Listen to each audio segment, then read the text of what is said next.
आपली माणसं, आपला देश. पाहत रहा जनादेश.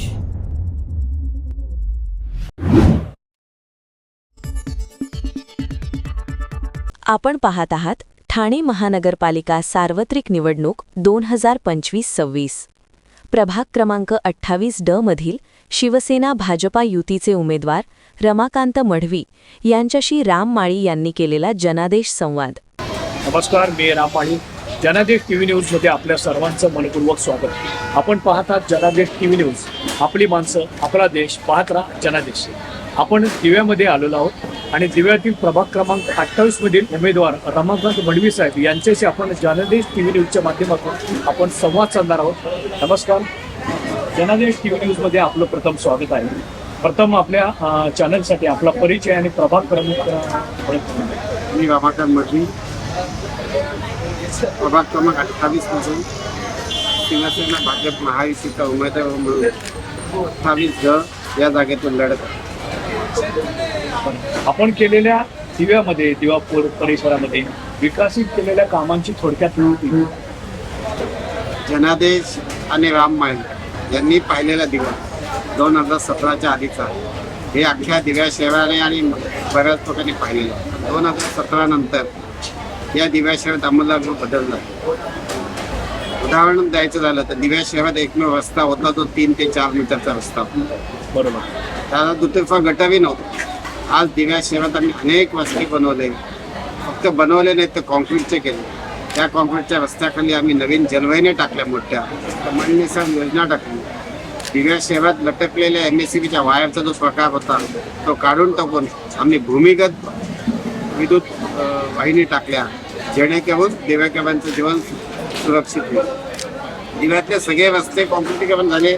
दिव्यातल्या सगळ्या रस्त्यांच्या दुतर्फा गटारं झाली, अंतर्गत रस्ते झाले.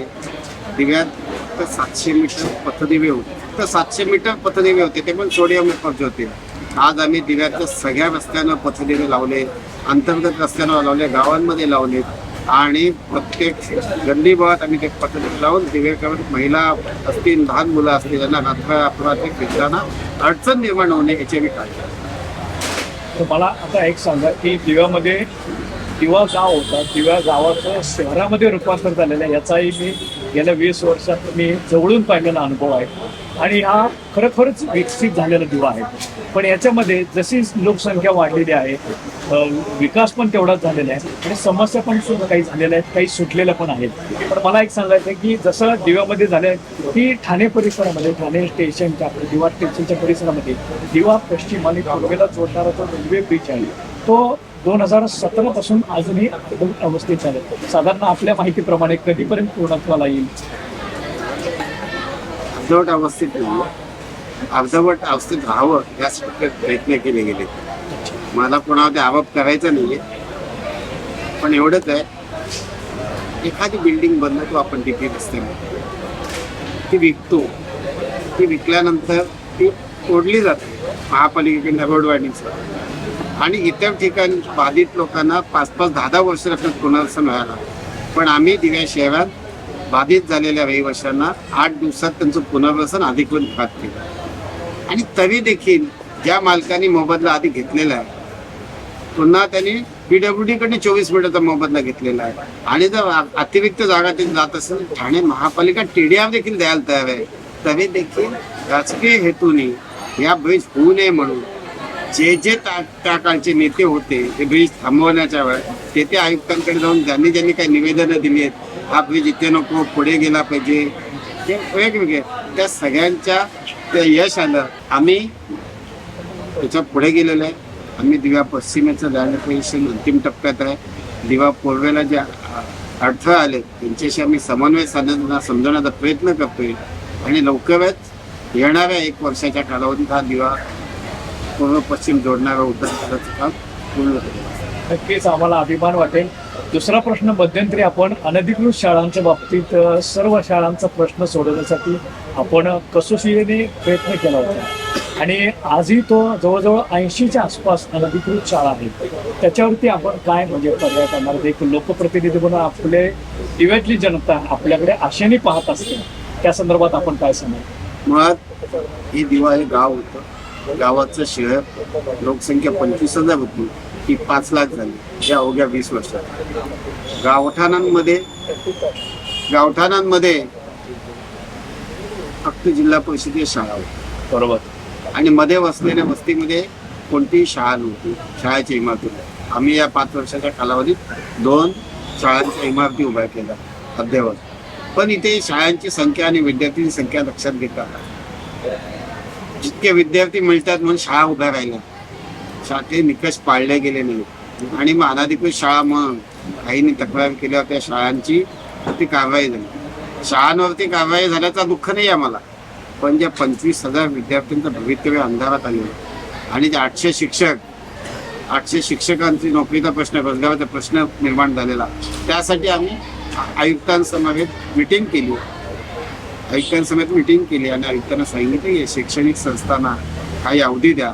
एवढ्या 25,000 विद्यार्थ्यांचं समावेशन करणं थोडी सोपी गोष्ट नाही आहे.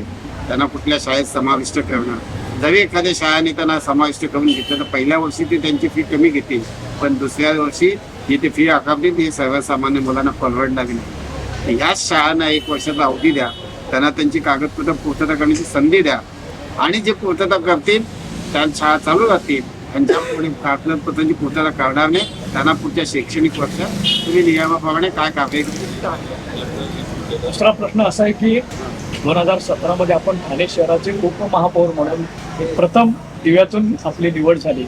आम्ही अभिनंदन करण्यासाठी आपल्याला आलोच होतो, पण तो काळ म्हणजे तो पिरियड जो होता तो अनुभव कसा होता आणि त्या पिरियडमध्ये दिव्यामध्ये आपण काय काय केलं तोही आमच्या जनतेसाठी. ठाणे महापालिका ही या महाराष्ट्रातली अग्रण्य असलेल्या महापालिकेची एक महापालिका. ज्या ठाणे महापालिकेचा मी कर्मचारी होतो त्याच ठाणे महापालिकेचा उपमहापौर पदावर विराजमान होणं हे माझ्यासाठी भाग्याची गोष्ट होती. पण ते एकनाथ शिंदे साहेबांनी एका रमाकांत मोदीचा राजीनामा घेऊन त्यांना महापालिकेत लोकप्रतिनिधी म्हणून बनवलं, विश्वास दाखवला आणि दुसऱ्यांदा निवडून आल्यावर काही पक्षाचा आदेश आहे उपमहापौर पदाचा अर्ज भर म्हणून सांगितलं आणि तो दिवेकरांना सन्मान दिला.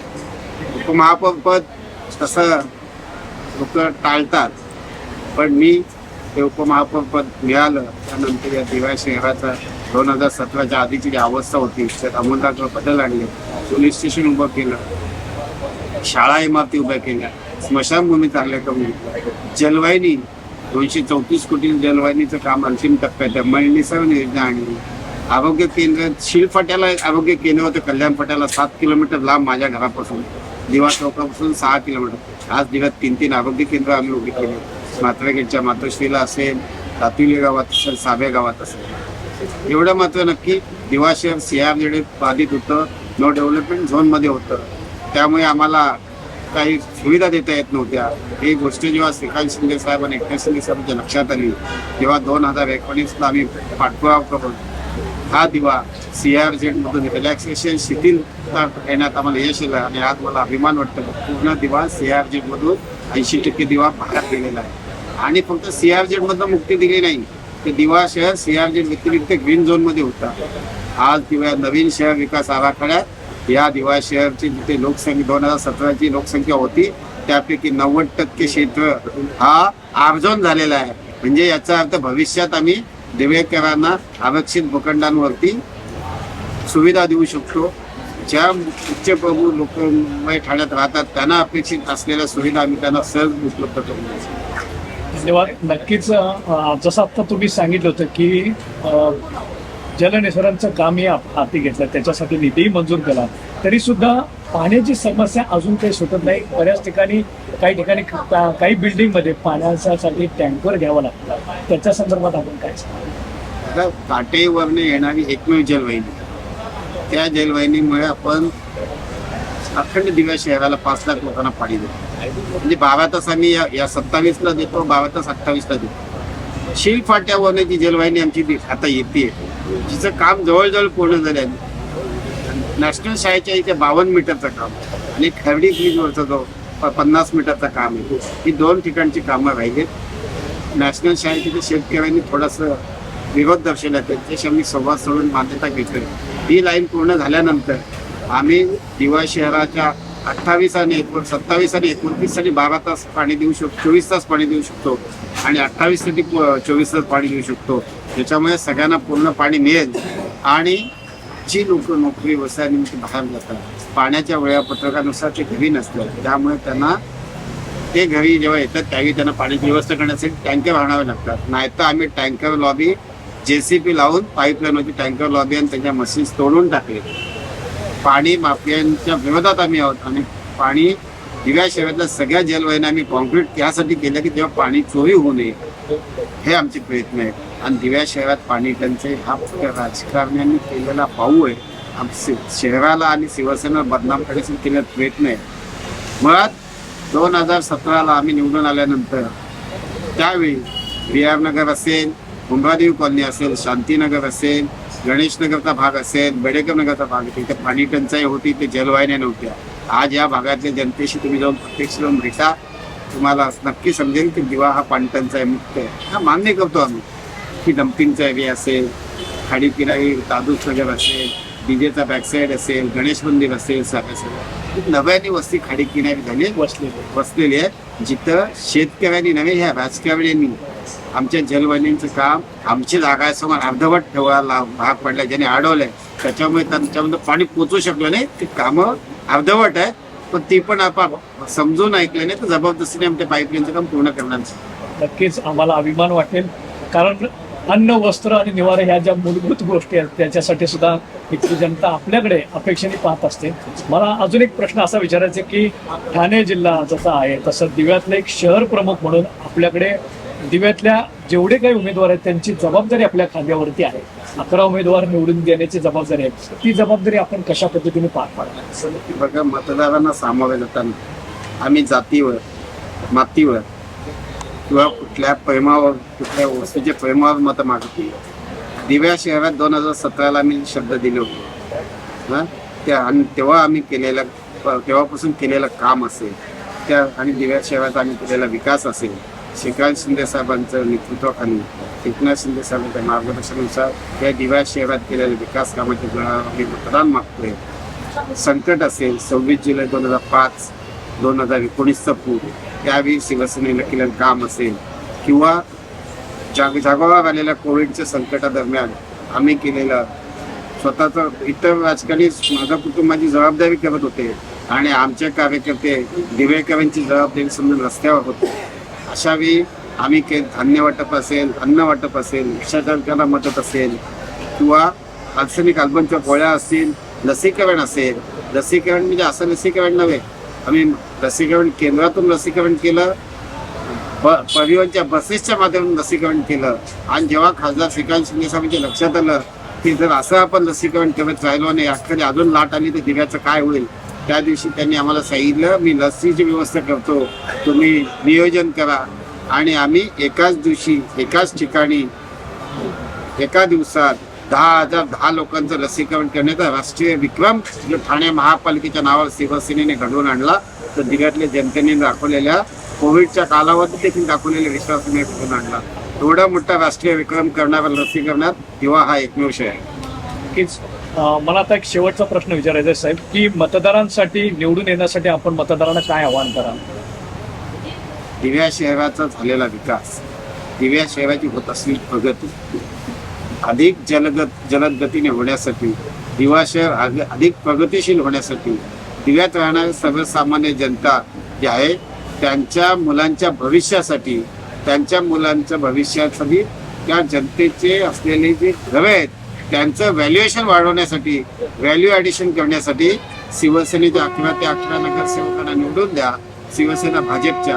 आणि ठाणे महापालिकेत दिवा शहराची शिवसेना भाजपची क्रिकेट टीम सभागृहात पाठवा, जेणेकरून दिवा शहरातील विकासाचे चौकार आणि षटकार आमच्या माध्यमातून मारले जातात.